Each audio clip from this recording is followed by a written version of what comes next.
தந்தை மகன் தூயாவின் பெயராலே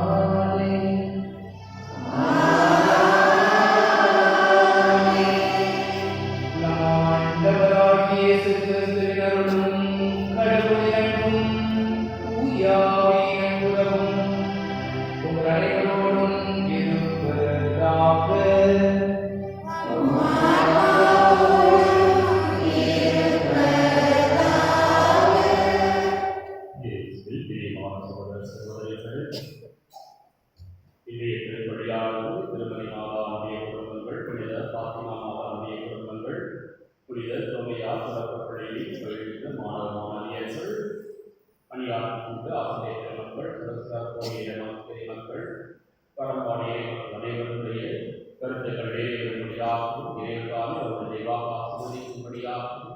இத்திருப்படி வழியாக நம்மளையும் சேர்ந்து கேட்போம். மேலும் திருப்படியாளர் தான் போஸ்கோ அருள் ஜனராஜ் அவர்களுடைய நம்மையை பார்த்திக்காக திருப்படியானது கொடுக்கப்படுகின்றது. மேலும் இன்றைக்கு நமக்காக திருப்படி நிறைவேற்றி வந்திருக்கின்ற அருள் தந்தை என் சகாசினரிகளார் அவர்களுக்கு பங்கு தந்தையின் சார்பாகவும் சார்பாகவும் உங்களுடைய பங்கு மக்களுக்காக சொல்லியிருப்படியாக உங்கள் அழைக்கின்றேன். பிரியமான சகோதர சகோதரிகளே, இந்த உலகில் வாழ்கின்ற ஒவ்வொரு மனிதனும் ஏகின்ற ஒன்று அன்பு. அந்த அன்புக்காகத்தான் ஒவ்வொரு மனிதனும் ஓடிக்கொண்டு நிலைக்கிறார். அந்த அன்பு உறவை எதிர்பார்த்து கொண்டு நிலைக்கின்றார். பல நேரங்களில் நாம் அந்த அன்பை தகுதியானவர்களுக்கு கொடுக்காமல் தகுதியற்றவர்களுக்கு கொடுப்பதால் அந்த அன்பின் வழியாக நாம் ஏமாற்றப்படுகின்றோம். அதன் வழியாக நாம் பெரிய வழிகளையும் ஏமாற்றங்களையும் கஷ்டங்களையும் நாம் நம்முடைய வாழ்க்கையில் பெறுகின்றோம். ஆனால் நம்மை எப்பொழுதும் ஏமாற்றாதவர், நம்மை எப்பொழுதும் அன்பு செய்கின்றவர், நீங்கள் எதை எதிர்பார்க்கிறீர்களோ அதை அனைத்தையும் கொடுக்க வல்லவராகிய கடவுளிடம் நாம் அன்பு செலுத்துவதை பல நேரங்களில் நாம் மறந்து விடுகின்றோம். அதனால்தான் நாம் கடவுளை அன்பு செய்யாததால் மற்றவர்களையும் அன்பு செய்ய நம்மையே நாம் அன்பு செய்யவும் மறுக்கின்ற மனிதர்களாக மாறிவிடுகின்றோம். எனவே அன்பை நம்முடைய வாழ்வில் ஆடையாக கொண்டு அதன் வழியாக நாம் கடவுளுடைய அன்பையும் மற்றவர்களுக்கும் அந்த அன்பையும் நமக்கும் அதே அன்பையும் கொடுக்கக்கூடிய மனிதர்களாக வாழ வரம் கேட்டு திருப்படியில் தொடர்ந்து சந்திப்போம்.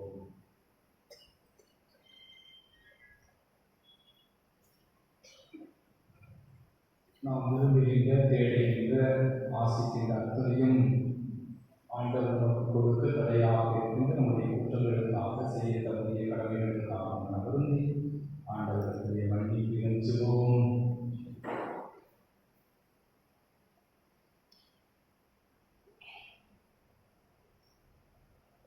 எல்லாம் வல்ல இறைவனும்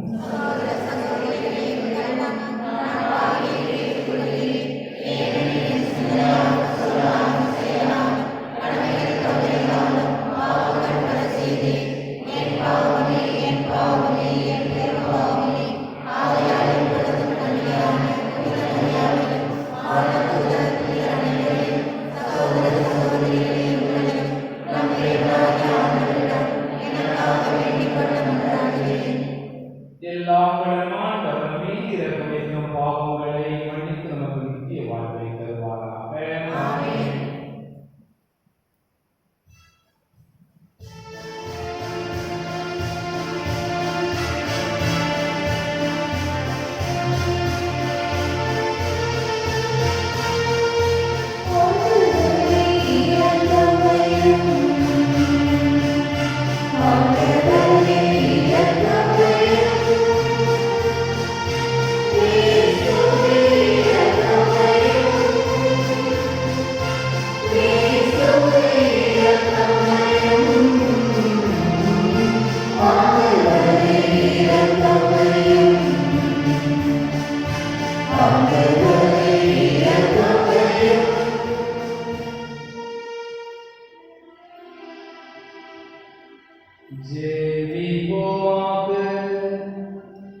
விண்ணக படிப்பினைகளை பற்றிக் கொள்ள உம்முடைய வல்லமையால் ஆற்றல் பெறுவோமாக. உம்மோடு தூயாவின் ஒன்றிற்குள் இறைவனாய் என்று வாழ்ந்து ஆட்சி செய்யும் எங்கள் ஆண்டவர் கிறிஸ்துவின் பெயரால் உம்மை மன்றாடுகின்றோம்.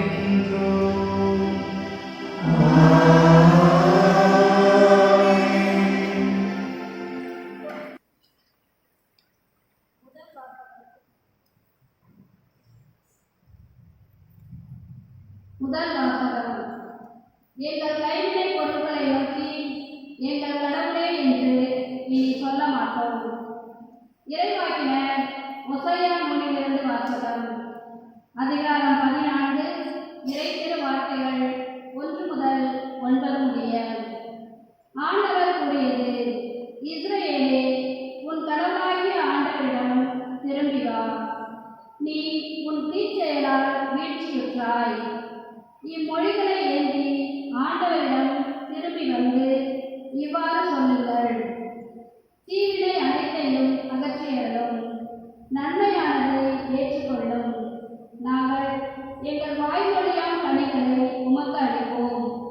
அசீரியர் எங்களை விடுவிக்க மாட்டார்கள். குதிரை மேல் நாங்கள் ஏற மாட்டோம்.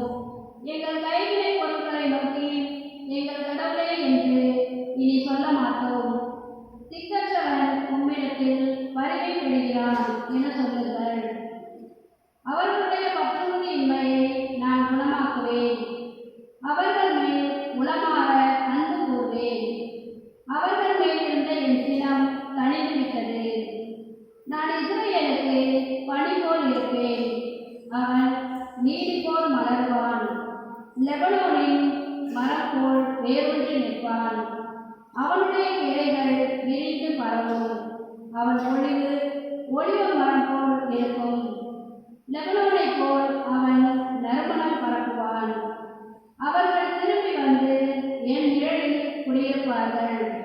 கோதுமை போல் தழைத்தோங்குவார்கள். திராட்சை கொடி போல் செழிப்படைவார்கள். லெபனோனின் திராட்சை ரசம் போல் அவர்களது புகழ் விளங்கும்.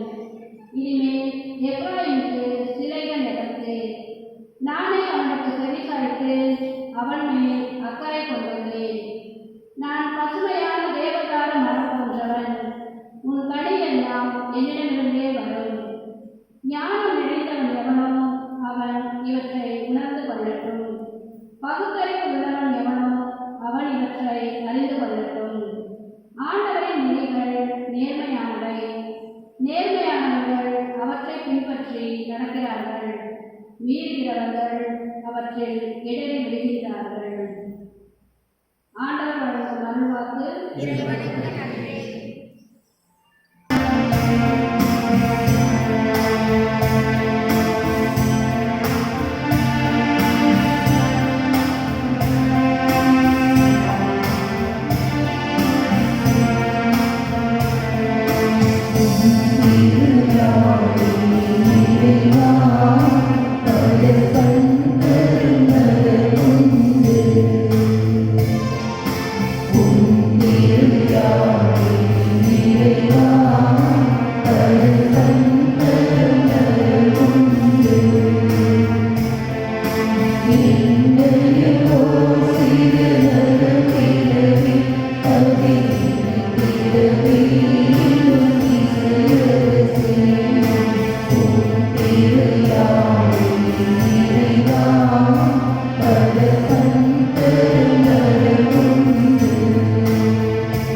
அக்காலத்தில் மறைவு நுழைந்தவர்கள் ஒருவர் இயேசுவை அணுகி வந்து, அனைத்திலும் முதன்மையான கட்டளை எது என்று கேட்டார்.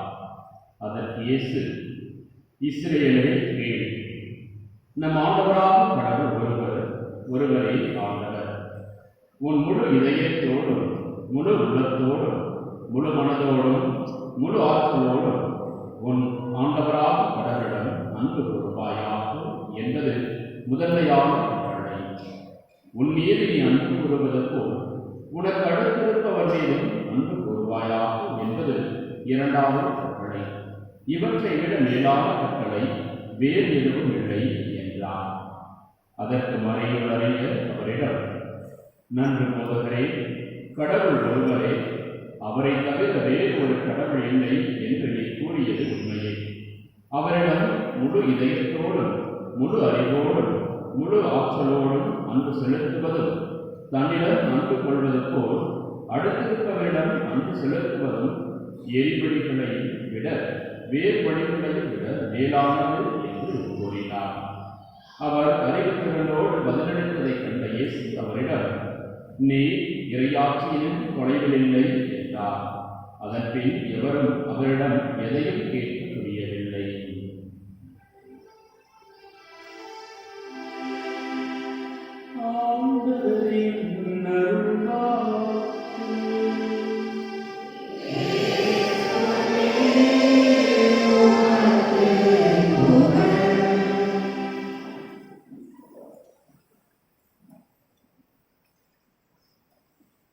இயேசு கிறிஸ்துவிலே இன்றைய வாசகத்தில் நாம் அனைவரும் அன்பு உள்ளவர்களாக, அன்பை பிரதிபலிக்கும் பிம்பங்களாக வாழ வேண்டும், மாற வேண்டும் என்று ஆண்டவர் ஆசிக்கின்றார். ஒரு புகழ்பெற்ற புனிதர் சொல்லுவார், அன்பு செய், அதன் பிறகு எதுவும் செய் என்று சொல்லுவார். அன்பு செய், அதன் பிறகு எதையும் செய். அன்பு செஞ்சதுபாடு அவர் என்னத்த எதுவும் கெட்ட எண்ணம், கெட்ட செயல், கெட்டதுங்கிறதுக்கு இடமே இருக்காது. ஒருத்தர் அதிகமாக அன்பு செஞ்சிட்டோம்னா அது பிற்பாடு நாம் கெட்டது நினைக்கிறது கூட மனதிலே இடம் இல்லாமல், எண்ணத்திலும் இடமில்லாமல் போகிறது. எனவேதான் இந்த புனிதர் சொல்லியிருக்கின்றார், அன்பு செய், அதன் பிறகு எதையும் செய். இன்னும் நாம் வேதத்தில் புதிய ஏற்பாட்டினை பார்ப்போம். அன்பு பொறுமையுள்ளது, அன்பு விழுக்காறு கொள்ளாது, இருமாப்படையாது, விரிவாழ்வை செய்யாது என்று இப்படி அன்பினுடைய நன்மைகள், பண்புகள், குணங்கள் என்று இப்படி அருமையாக சொல்லப்பட்டுள்ளது. எனவே அன்புதான் அது மனிதனுக்கு வேண்டிய மிக முக்கியமான பண்பு.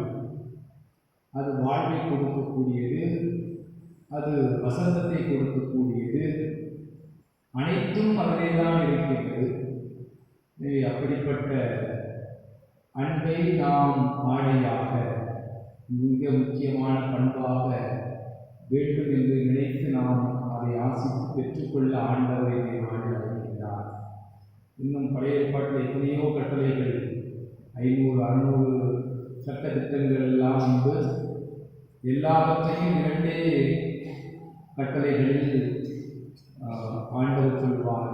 கடவுளை அன்பு செய், அவருடைய சாயம் படைக்கப்பட்ட மனிதர்களால் அன்பு செய், எல்லாவற்றிலும் இதில் அடைந்துள்ளது என்று இப்படியாக நம் தெய்வம் இயேசு அன்பை குறிப்பிட்டிருக்கின்றார். ஏன் கடவுளை அன்பு செய்ய வேண்டும் என்று கேள்விகள் வரலாம். அவர் இனியவர், நல்லவர், எதையும் செய்யக்கூடிய ஆற்றல் ஒருத்தர் இருந்துச்சுன்னா எல்லா கூட்டமே அங்கே போய் சேர்ந்துவிடும். வசதி, வாய்ப்பு, செல்வம், செல்வாக்கு, எப்பா விட்ட போனால் எப்போவுமே நம்மளுக்கு வாழ்க்கை உண்டு என்று நாம் ஓடோடி செல்வோம். அவருக்கு நாம் மதிப்பளிப்போம், அவருடைய சொற்படி நடப்போம், அவரை மதிப்போம். மையப்படுத்துவோம். ஆம், சாதாரண ஒரு மனிதருக்கு அப்படி என்றால் நம் தெய்வத்திற்கு எதையும் செய்யக்கூடியவர், எப்பொழுதும் இனியவர், இன்னும் மேலானவர், உன்னதமானவர் என்றெல்லாம் நாம் வேதத்தில் வாசிக்கின்றோம். ஆண்டவரை போற்றுங்கள், அவரை பாடுங்கள். காரணம், எல்லா தெய்வங்களுக்கும் மேலானவர் அவர்தான் என்று இன்றைய முதல் வாசகத்திலும் நாம் வாசிக்க கேட்டோம். விண்ணிலும் மண்ணிலும் கடல்களிலும் நமக்கு விருப்பமான அனைத்தையும் செய்யக்கூடியவர் நம் ஆண்டவர். எனவே அவரை நாம் போற்ற வேண்டும். இன்னும் அவருடைய பேருக்கு கீழுலகோர் மேலுலகோர் அனைவரும் மண்டியிட்டு வணங்குவர் என்று நாம் இப்படி வாசித்து அறிந்திருக்கின்றோம். எனவே அவரை நாம் போற்ற வேண்டும். எல்லாவற்றுக்கும் மேலாக அவரை நாம் அன்பு செய்ய வேண்டும். ஒரு தீப்பந்தத்தை நாம் கொளுத்தி கீழ் நோக்கி அந்த தீப்பந்தத்தை நாம் காட்டினாலும் கூட அந்த தீ கொழுந்து மேல் நோக்கி எரிந்து கொண்டே இருக்கும். அதே போன்று உயர்ந்த பண்புடைய, உயர்ந்த உன்னதமான சிந்தனை உடைய மனிதர்களை நாம் தாழ்த்தினாலும் அவர் நிச்சயமாக அவரால் நம்மால் தாழ்த்த முடியாது. எப்படி தீப்பந்தத்தை கொளுத்தி எரியும் பொழுது அந்த தீய மேல்நோக்கி சுவாலை விட்டு எரிவது போன்று நற்குணம் படைத்தவர்களை, நல்லவர்களை, அன்புமிக்கவர்களை தாழ்த்த நினைத்தாலும் அது முடியாது என்று இப்படியாக ஒரு சொற்றொடர் உண்டு. எனவே நாம் நம்முடைய கடமைகளை செய்யும் பொழுது அதிலே வருகின்ற வெற்றி தோல்விகள் எதையும் பாராமல் தொடர்ந்து நாம் நம்முடைய கடமைகளை செய்ய வேண்டும். அப்படி செய்யும் பொழுது நமக்கு புதிய பாதை நமக்கு திறந்தே இருக்கும் என்று டாக்டர் அப்துல் கலாம் சொல்லுவார்.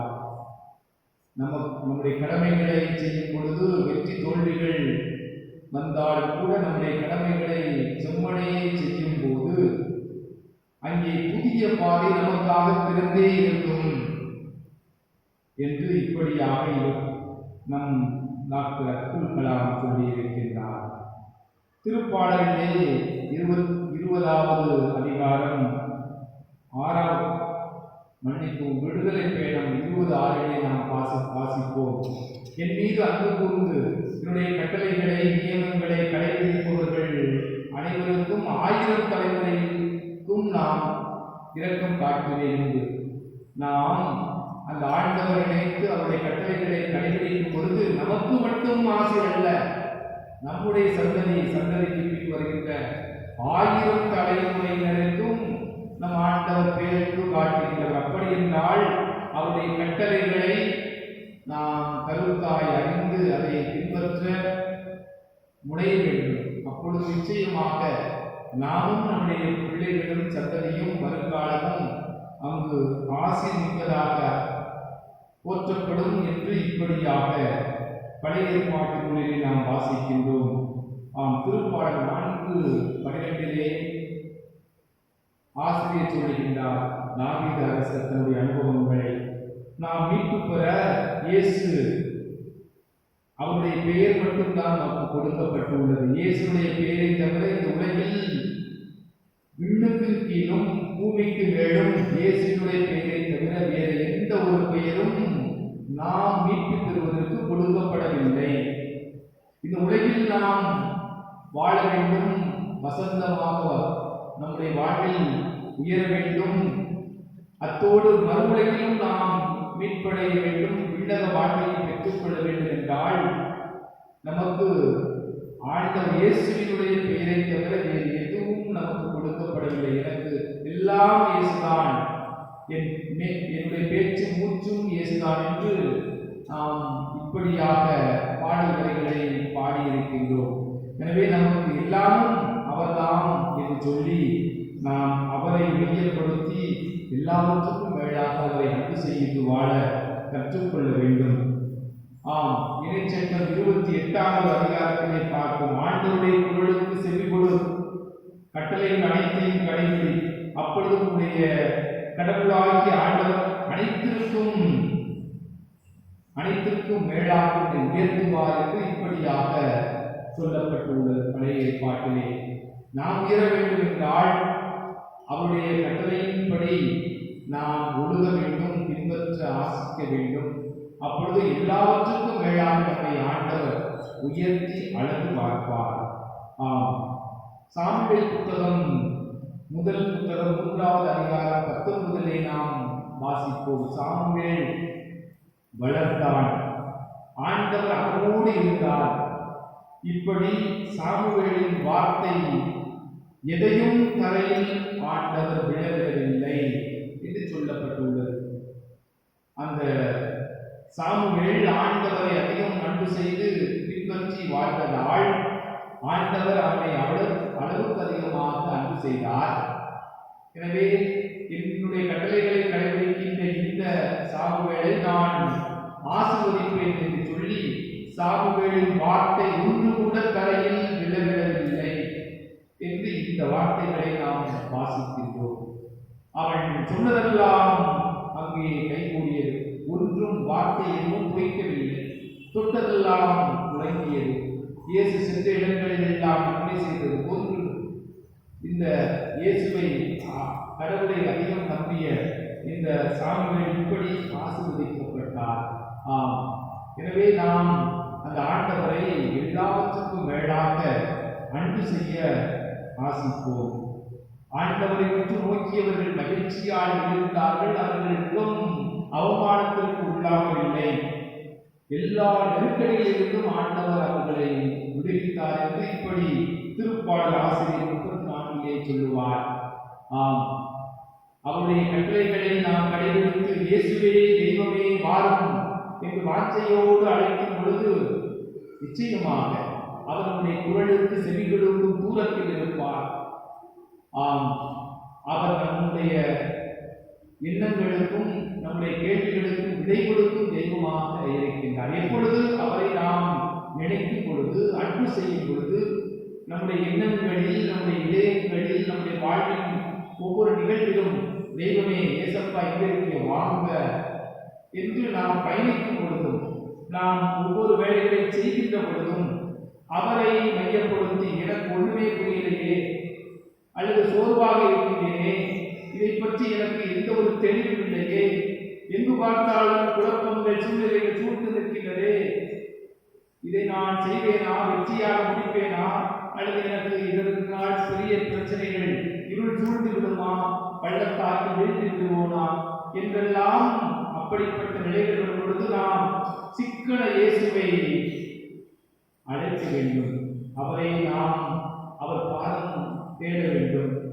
அவரை அப்படி அழைக்கும் பொழுது அவருடைய குரலை கேட்க வேண்டும் என்றால் எப்பொழுதுமே அவருடைய எண்ணத்தில் அவரை அன்பு செய்கிறவர்களாக அவர் காட்டிய பாதையை நடக்க முனைய வேண்டும். இந்த உலகத்தின் போக்கின்படி நாம் வெளியில சொன்னா கடற்கரைக்கு போனால் அல்லது கடற்கரைக்கு போனால் இன்னும் பல உலக காரியங்கள் நம்மை இயேசுடைய பாதையில் நடப்பதற்கு மிகப்பெரிய தடைகளாக மாற்றிக்கொண்டே இருக்கின்றது நவீன உலகம். இன்னும் இப்படியெல்லாம் வாழலாமே, ஏன் இப்படித்தான் வாழ வேண்டும், ஏன் இந்த நாட்கள் உபவாசமா, ஒரு சந்தியா, இதெல்லாம் தேவையா இந்த நவீன காலத்திற்கு என்றெல்லாம் இப்படி கேள்விக்கு மேல் வந்து கொண்டே இருக்கலாம். இந்த நவீன காலத்திலும் கூட அந்த இயேசுடைய நாமம் அர்ச்சிக்கப்படும் பொழுது, உச்சரிக்கும் பொழுது எத்தனையோ புதுமைகள் நடக்கின்றன, எவ்வளவோ நன்மைகள் நாம் பார்க்கின்றோம். எத்தனையோ மனிதர்கள் இன்றைய நவீன காலத்திலும் 5 காயம் வரப்பெற்றவர்களாக இன்னும் இயேசு எனக்கு எல்லாம் என்று வாஞ்சியோடு அழைக்கின்றவர்களுக்கு புதுமைகள், புண்ணியங்கள், நோய்களிலிருந்து மருத்துவரால் கைவிடப்பட்ட நிலைகளிலும் நடந்து கொண்டே இருக்கிறது என்றால் அவரை உண்மையாக வாஞ்சியோடு, முழு மனத்தோடு, முழு இதயத்தோடு, முழு ஆற்றலோடு அவரை யாரெல்லாம் அன்பு செய்ய ஆசைக்கின்றோமோ அத்துணை பேருக்கும் நிச்சயமாக ஆண்டவர் கை கொடுப்பார். அவர் நம்முடைய குரலை கேட்கும் தூரத்தில் இருக்கின்றார் என்று திருப்பாடல் ஆசிரியர் இப்படி சொல்லுவார். எனவே நாம் சிறப்பாக இந்த தபசு காலத்தில் ஆண்டவருடைய அன்பை அளவுக்கு அதிகமாக பெற்றுக்கொள்ள வேண்டும். எல்லாவற்றுக்கும் மேலாக ஒருவரை அளவுக்கு அதிகமாக ஒருத்தரை நேசிக்கிறேன், எனக்கு ரொம்ப க்ளோஸ் ஃப்ரெண்டு அப்படின்னு சொன்னா அவரை நிச்சயமாக அவருடைய விருப்பத்தின்படி நடப்போம். இன்னும் அவரை பற்றி எந்த ஒரு தவறான புரிதல்களை உருவாக்க மாட்டோம், மனத்தில் இடமாக வைக்க மாட்டோம். இதற்கெல்லாம் எத்தனையோ மடங்கு மேலானவர் நம் தெய்வம். எவ்வளவு நாம் பாவியாக இருந்தாலும், திட்டமிட்டே சில தவறுகளை செய்தாலும், என் மகனே மகளே என்று வார்த்தையோடு அழைக்கின்ற தெய்வம். உள் உணர்வுகளை நாம் என்ன சிந்திக்கின்றோம், இதயத்தில் என்ன வைத்திருக்கின்றோம், உள்ளொன்று பேசி புறமொன்று வேறு வேறு விதமாக நடக்க ஆசிக்கின்றோமா என்றெல்லாம் அறிந்த நம் தெய்வம் நம்முடைய உள் உணர்வுகளை ஆய்ந்து அறிந்தவர். எனவே நாம் நம்முடைய பிள்ளைகளை முறையாக நம்முடைய இதயத்தை அவரிடம் ஒப்புக் கொடுக்க வேண்டும். இயேசுவே, உம்மை அளவுக்கு அதிகமாக அன்பு செய்ய எனக்கு ஆற்றலைத்தான். எல்லா நிலைகளிலும் நிகழ்வுகளிலும் உடன் என்னோடு வர வேண்டும். எத்தனையோ திட்டங்கள் தீட்டி செல்வங்களை சேர்த்து இன்னும் அருமையான குழந்தைகளை குடும்பத்தில் உருவாக்கினாலும் நொடிப்பொழுதில் அதெல்லாம் தவறுபடியாக போய்விடும். உம்முடைய சித்தம் வேண்டும், உம்முடைய அருள் வேண்டும், வழித்துணை வேண்டும், உம்முடைய பராமரிப்பு வேண்டும், பாதுகாப்பு வேண்டும் என்று எல்லாவற்றையும் முழுமையாக அவரிடம் ஒப்புக் கொடுக்க வேண்டும். அவரிடம் அளவுக்கு அதிகமாக அன்பு செய்யும் பொழுது வருகின்ற ஏற்றத்தாழ்வுகள், இன்னும் சுகவீனம், பலவீனங்கள், துன்பங்கள், தடைகள், எதிரிகளுடைய சூழ்ச்சிகள் அனைத்தும் நிச்சயமாக அந்த தூய ஆவியின் வல்லமையினால் அது பற்றி எரிய வைப்பார். எனவே ஆண்டவரிடம் சிறப்பாக இந்த தவசு காலத்தில் அளவுக்கு அதிகமாக அன்பு செய்ய தெய்வமே எனக்கு ஆற்றலைத்தான், எனக்கு அப்படிப்பட்ட வாஞ்சையோடு கேளக்கூடிய வலிமையைத்தான். எப்படி மரம் நட்டு வைத்தவன் கண்ணீர் ஊற்றி அதை காய்கறிகளை பார்க்க வேண்டும், பறிக்க வேண்டும் என்று ஆசைக்கின்றாரோ, அதே போன்று என்னை படைத்த நீர் நிச்சயமாக என்னிடம் நன்மை கிடைக்குமா, நல்லது செய்வேனா என்று ஆவலோடு காத்துக்கொண்டே ஒவ்வொரு இடத்திலும் எதிர்பார்த்துக் கொண்டிருக்கின்றார். எனவே சிறப்பாக இந்த தவசு காலத்தில் நம்முடைய ஆண்டவரிடம் சரணடைவோம். இன்னும் அவர் காட்டுகின்ற பாதையை நடப்போம். இன்னும் நம்மளுக்கு விரும்பத்தகாதவர்களை, எதிரிகள் என்று சொல்லுகின்ற நமக்கு சூழ்ச்சி செய்கின்ற தடைகளை ஏற்படுத்துகின்றவர்களையும் ஆண்டவரிடம் ஒப்புக் கொடுப்போம். இப்படிப்பட்டவர்களெல்லாம் செய்கிற திட்டங்களை அறிந்தே அவர்களையும் ஆசிர்வதியும் அவர்களை நன்மையும் என்று முதலில் அவர்களுக்காக ஜெபிப்போம். பின்னர் நம்முடைய வாழ்வுக்காக, நலனுக்காக, சுகத்திற்காக மன்றாடுவோம். அப்பொழுது நம்முடைய ஜெபம் கேட்கப்படும். நாம் ஆண்டவருடைய அன்பு பிள்ளைகளாக நாளும் மாற முடியும், வாழ முடியும். எனவே இந்த கல்வாரி பள்ளியில் நம்மை ஒப்புக் கொடுப்போம். தெய்வமே, உம்மை நிபந்தனை இல்லாமல் அன்பு செய்ய வரப்பா, நிபந்தனை இல்லாமல் அன்பு செய்ய வேண்டும். எவ்வளவு நீர் எனக்கு கொடுத்து கொண்டே இருந்தாலும், எவ்வளவு புறம் தள்ளிக்கொண்டே செய்து கொண்டிருந்தாலும் நான் உங்களை விட்டு பிரியாத வரப்பா என்று சொல்லி ஆண்டவரிடம் அப்படிப்பட்ட மனத்தை ஆண்டவர் நமக்கு கொடுக்க வேண்டும் என்று சொல்லி இந்த தொடர்ந்து இந்த திருப்பலியின் மூலமாக செல்வோம்.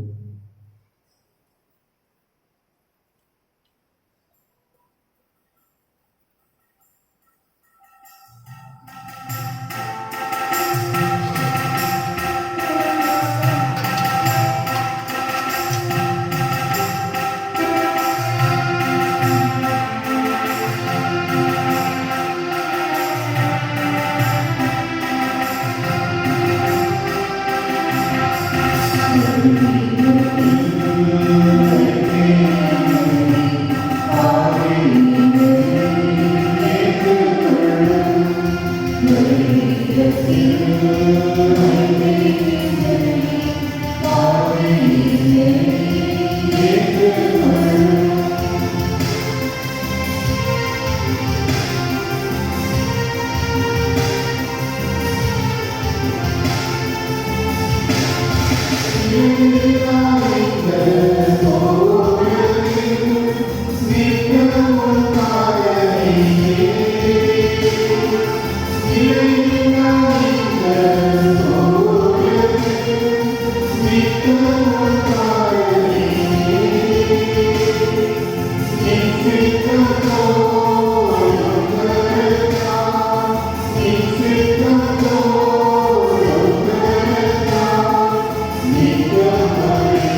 நன்றியின் பலியை நம் ஆண்டவர் ஏற்றுக்கொள்ள வேண்டி ஜெபிப்போம்.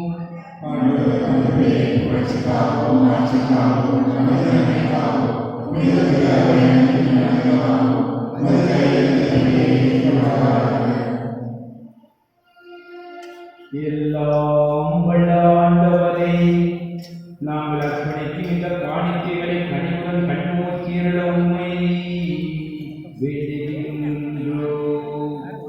அந்நாளிலே உமக்கு ஏற்புடையவையாக மாறி என்றும் எங்களுக்கு மீட்பளிக்க செய்தருள்வீராக. எங்கள் ஆண்டவராகிய கிறிஸ்து வழியாக உம்மை மன்றாடுகின்றோம்.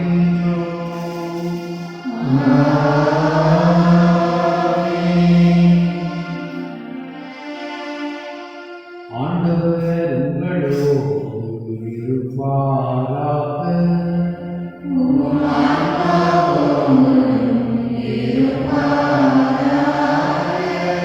இதயங்களை மேலே எழுப்புங்கள்.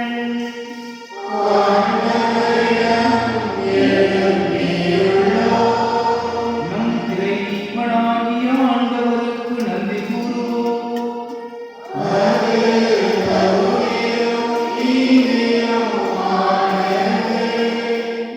ஆண்டவரே, தூயவரான தந்தையே, என்றுமுள்ள எல்லாம் அடக்கிய இறைவா, எங்கள் ஆண்டவராகிய கிறிஸ்து வழியாக இந்நாளும் இவ்விடத்திலும் நாங்கள் உமக்கு நன்றி செலுத்துவதும் மெய்யாகவே தகுதியும் நீதியும் ஆகும்.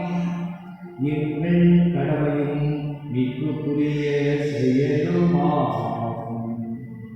எங்கள் தவ முயற்சிகளால் நாங்கள் உமக்கு நன்றி செலுத்தவும், எங்கள் ஆணவத்தை தளர்த்தவும், ஏழைகளுக்கு உணவு அளிக்கவும், இவ்வாறு உடைய கனிவிரக்கத்தை பின்பற்றவும் நீர் திருவிழமானி. ஆகவே எண்ணற்ற வானதூதர்களோடும் புனிதரின் திருந்தலோடும் இவ்வுலக படைப்புகள் உயிரினங்கள் அனைத்தோடும் நாங்கள் ஒன்று சேர்ந்து உம்மை போற்றி புகழ்ந்து அக்களிப்புடன் பாடுவதாவது.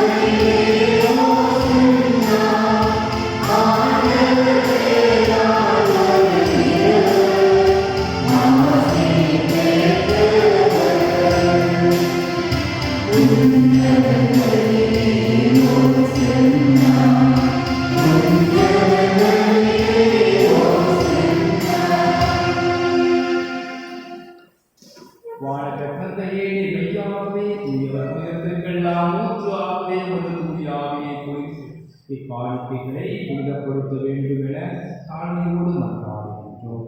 இவ்வாறு எங்கள் ஆண்டவரே கிறிஸ்துவின் திரு உடலும் இரத்தமுமாக எங்களுக்கு இவை மாறுவனவாக.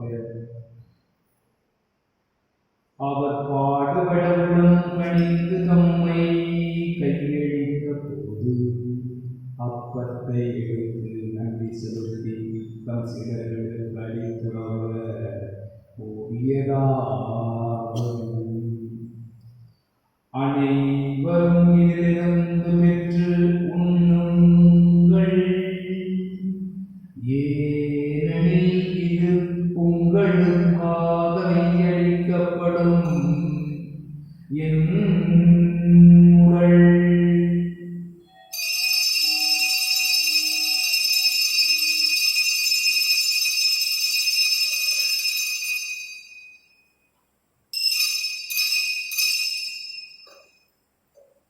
அவ்வண்ணமே உணவருந்தியபின் கிண்ணத்தை எடுத்து மீண்டும் உமக்கு நன்றி செலுத்தி தம் சீடர்களுக்கு அளித்து அவர் கூறியதாவது: அனைவரும் இதிலிருந்து பெற்று பருகுங்கள், ஏனெனில் இது புதிய நிலையான உடன்படிக்கைக்குரிய இரத்தத்தின் கிண்ணம். இது பாவமன்னிய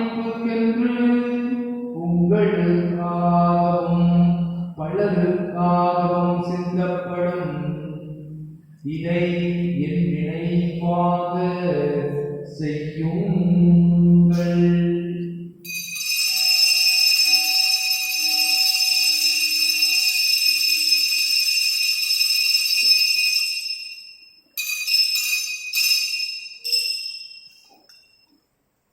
நம்பிக்கையின் மறைபொருள்.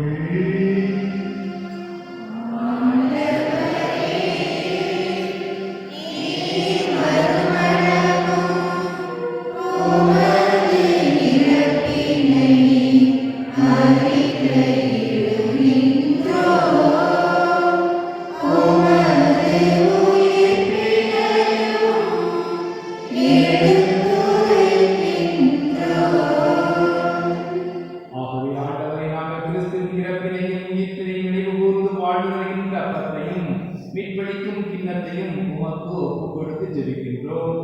உம் திருமணின்று ஊழியம் புரிய தகுந்தவர்களுக்கு எங்களை ஏற்றுக்கொள்ளி, எனவே உமக்கு நன்றி செலுத்துகின்றோம். மேலும் கிறிஸ்துவின் உடலிலும் இரத்தத்திலும் பங்குகிறவங்களை தூயாகும் கொண்டு சேர்க்க வேண்டும் என தாழ்மையுடன் மன்றாடுகின்றோம்.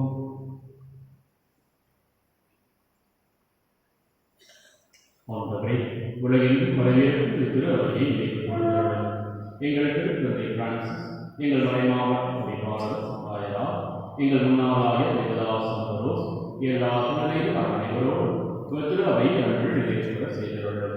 இவ்விளைவில் இவர் அழைத்துக் கொண்ட ஜான் போஸ்கோ, அருள் ஜனராஜ் என்னும் அடியாரையும் நிறைவேற்றுள்ளனர். உன் திருமகனோடு அவர் இறப்பு இணைக்கப்பட்டிருக்கின்ற இவர்கள் உயிர்ப்பிலும் அவரை போல எதிர்க்க செய்துள்ளனர். மேலும் உயிர்த்தலும் எதிர்நோக்கம் குறித்துள்ள எங்கள் சகோதர சகோதரிகளையும் இறந்தோர் அனைவரையும் இறப்புடன் நினைக்கும் மிதத்திற்கும் வழியும் ஏற்றுள்ளோம். என் அனைவரும் மீது பிரகாசமாகிறோம்.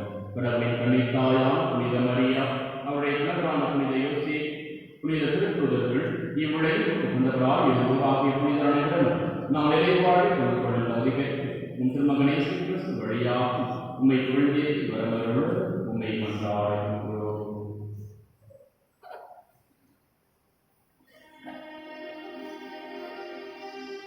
இவர் வழியாக இவரோடு இவரும்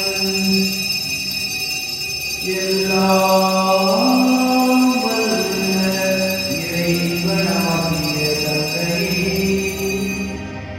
தூயாவின் ஒன்றிற்குள் எல்லா புகழும் மாட்சியும் என்றென்றும் உமக்கு உரியதே.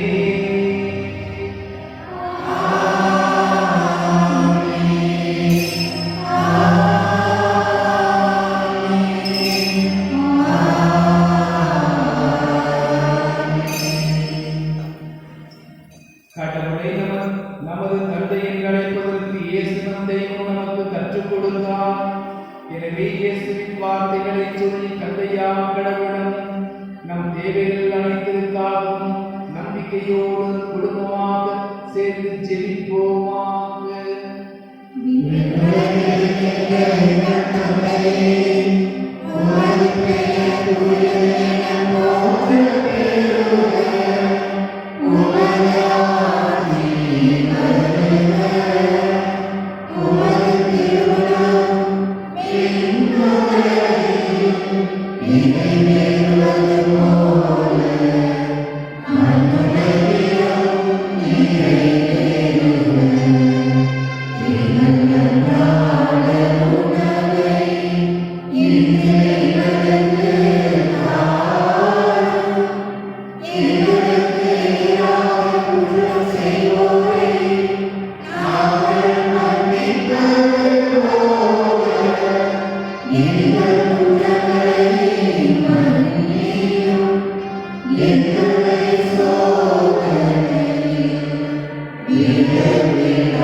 ஆண்டவரே, தீமைகள், சோதனைகள், உடல் நோய்கள், தினமும் தினம் நாங்கள் சந்திக்கும் தடைகள் அனைத்திலிருந்தும் எங்களை விடுவித்து எங்கள் வாழ்நாளில் அமைதியை கனிவுடன் உண்மை மன்றாடுகின்றோம்.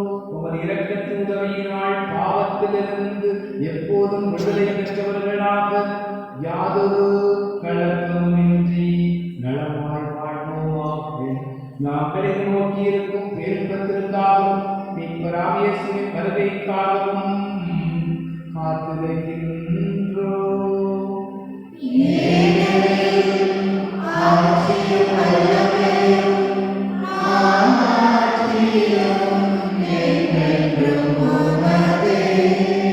ஆண்டவரே இயேசு கிறிஸ்துவே, அமைதியை நான் உங்களுக்கு விட்டுச் செல்கின்றேன், என் அமைதியை நான் உங்களுக்கு தருகின்றேன் என்றும் திருத்தூதர்களுக்கு கொடுத்தீரே. எங்கள் பாவங்களை நிர்வாராமல் உண்மை வைத்திருக்கும் நம்பிக்கை விசுவாசத்தை கண்ணோக்கி எங்களுக்கு அமைதியையும் எங்கள் குடும்பங்களுக்கு ஒற்றுமையையும் கூட உள்ள சுகத்தையும் தங்களுடன் கொள்வீராக. எனக்கு வாழ்ந்து ஆட்சி செய்கின்றவர் நீரே.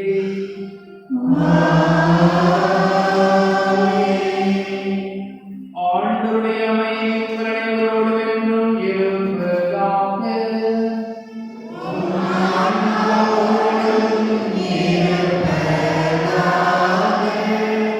ஒருவருக்கொருவர் கிறிஸ்துவின் அமைதியை பிறரோடு பகிர்ந்து கொள்வோம்.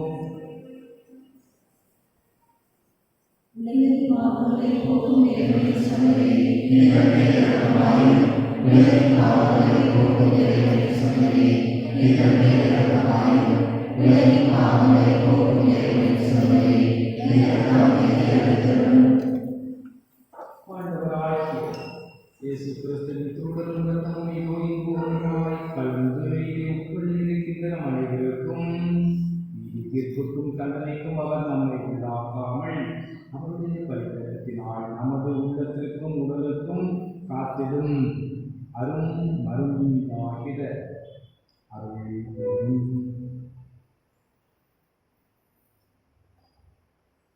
இதோட ஆண்டவர் உலகின் பாவங்களை நம் குற்றமுறைகளை மன்னிக்கக்கூடியவர். நாம் உறங்கும் போது விழித்திருந்து தினம் தினம் பார்த்து வருகின்றனர். இச்செம்மறையின் திருவிருந்திற்கு அழைப்பு பெற்றோர் பேறு பெற்றோர்.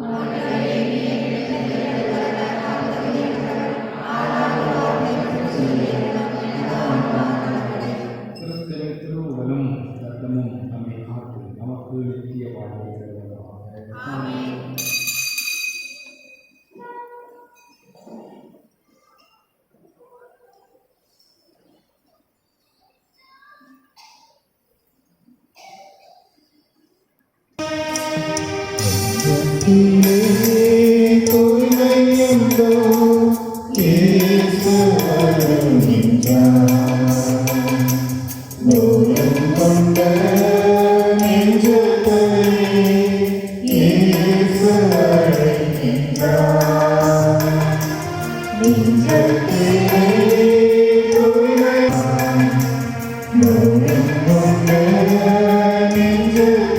இயேசு கிறிஸ்துவின் பிரியமானவர்களே, வருகின்ற 10/3/24 ஞாயிற்றுக்கிழமை நமது பங்கிலிருந்து கவர்கால நகரம் வேளாண்மை புனித ஆரோக்கிய அன்னை திருத்தலத்துக்கு செல்ல இருக்கின்றோம். அங்கு புனித ஆரோக்கிய அன்னை ஆலயத்தின் பின்புறம் மேற்கோளில் மாலை 10 மணிக்கு நமக்காக தந்தை அவர்கள் திருப்பலி நிறைவேற்றுவார்கள். அனைவரும் கலந்து கொண்டு புனித ஆரோக்கிய அன்னை வழியாக இறையாசை பெற்று செல்ல உங்களை அன்போடு அழைக்கின்றோம். அன்று தாழம்பாடி புனித சபையை ஆலயத்தில் திருப்பலி நடைபெறாது. 17/10/24 ஞாயிற்றுக்கிழமை ஒரு நாள் தவக்கால தியானம் புனித மாதரசி அன்னை திருத்தலத்தில் நாளை 9 மணிக்கு ஆரம்பமாகும். தியான இறுதியில் நிவேதத்தின் ஆசீர்வாதமும் அதனைத் தொடர்ந்து திருப்பலியில் நடைபெறும். அனைவரும் இத்தவக்கால தியானத்தில் கலந்து கொண்டு அன்னையின் வழியாக இறையாசை பெற்று செல்ல உங்களை அன்போடு அழைக்கின்றோம். 9/3/24 சனிக்கிழமை மாதத்தின் 2ஆம் சனிக்கிழமை மாலை 6 மணிக்கு வழக்கம் போல புனித மாதரசி திருத்தலத்தில் குணமளிக்கும் நற்கருணை ஆராதனையும் அதனைத் தொடர்ந்து திருப்பலியும் நடைபெறும். பிரியமான சகோதர சகோதரிகளே, இன்று நமக்காக அப்படி நிறைவேற்றி இறைவனுடைய அருளையும் ஆசிரியை பெற்று தந்த அருள் தந்தை எம் செபாஸ்டியன் அடிகளார் அவர்களுக்கு பங்கு தந்தை சார்பாகவும் என் சார்பாகவும் உங்கள் அனைவரின் சார்பாகவும் நன்றிகளும் வாழ்த்துக்களும் தருங்கள்.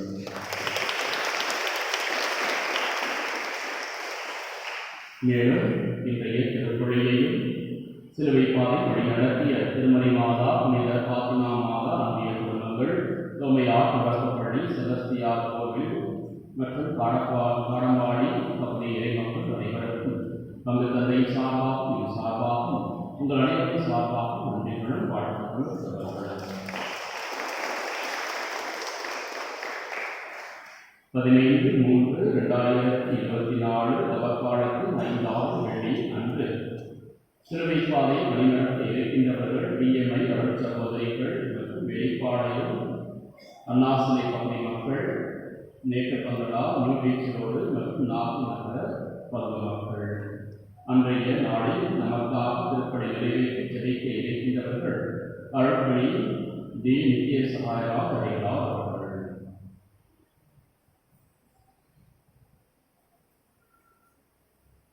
அன்பாளர்களே, இந்த வாய்ப்பை கொடுத்த என்னுடைய பங்கு தந்தை, என்னுடைய வகுப்பு தோழர், வகுப்பு நண்பர் ஜி பன்னி அவர்களுக்கும், என்னுடைய அன்புக்குரிய வகுப்பு தந்தை விட்டோர்களுக்கும், உங்கள் ஒவ்வொருவருக்கும் என்னுடைய நன்றியை தெரிவித்துக் கொள்கிறேன். ஆலயத்திலே திருப்பணி இருப்பதற்கு ஒரு வாய்ப்பு. இந்த வேளையிலே உங்களுக்கு நான் இதை தெரிவிப்பது, நான் பங்குத்தந்தையாக இருந்தாலும் நமக்காக சிகிச்சை இல்லாமல் நம் நாட்டிற்காக சிகிச்சை நாம் கடமைப்பட்டிருக்கின்றோம். நம் தேசத்திலே நாடாளுமன்ற தேர்தல் சிறப்பாக நடக்க வேண்டும், நேரடியாக முன்னேற்றம் நடக்க வேண்டும். எனவே அதற்காக உயர்ந்த எண்ணம் படைத்த நல்லுள்ளம் கொண்ட தியாகம் நிறைந்தவர்களை நம் தெய்வம் தேர்ந்தெடுத்து கொடுக்க வேண்டும் என்று நாளுக்கு உச்சரிக்க நமக்கு கடமை உணர்வு. எனவே அத்தோடு உச்சநீதிமன்ற நீதிபதிகளுக்காகவும் தேர்தல் உயர் அதிகாரிகளுக்காகவும் செபிக்க வேண்டும். மற்றும் நிச்சயம் நம் நாடு ஆசிரியப்படும். வெற்றி பெறுகின்றவர்கள் நிச்சயம் அனைவரையும் அன்பு செய்வார்கள். அப்படிப்பட்ட தியாகம் நிறைந்தவர்களை ஆண்டவர் நமக்கு தேர்ந்தெடுத்து கொடுக்க வேண்டும். நாம் வாஞ்சியோடு சிரிப்போம். எனவே நம் தேசத்திற்காக இன்னும் அகில உலகத்திலே சந்தைகளும் ஊர்களும் தொடர்ந்து நடக்கின்றது. அவற்றை நினைத்து நம் வீட்டில் நடக்கின்ற சந்தை போட்டு, நம் வீடு போட்டு, நம் நாட்டையும் நம் உலகத்தையும் நினைத்து செழிப்போம். நிச்சயம் நம் தேவைகளை நம் ஆண்டவர் நிறைவேற்றி கொடுப்பார்.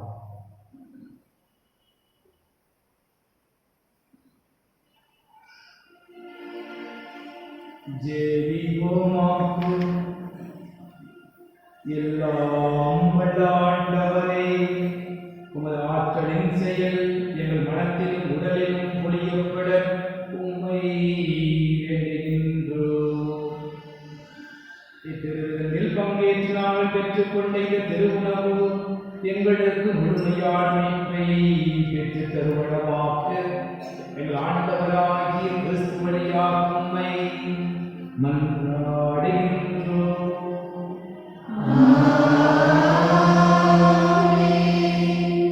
ஆண்டவர் அனைவரோடும் இருப்பாராக.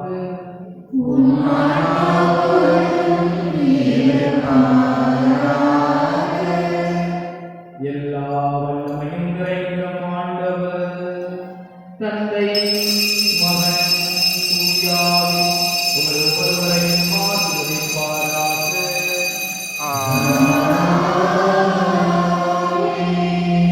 கிறிஸ்து காட்டுகின்ற பாதையில் தினம் தினம் வாழ்ந்து காட்டிய சென்று வாழுங்கள்.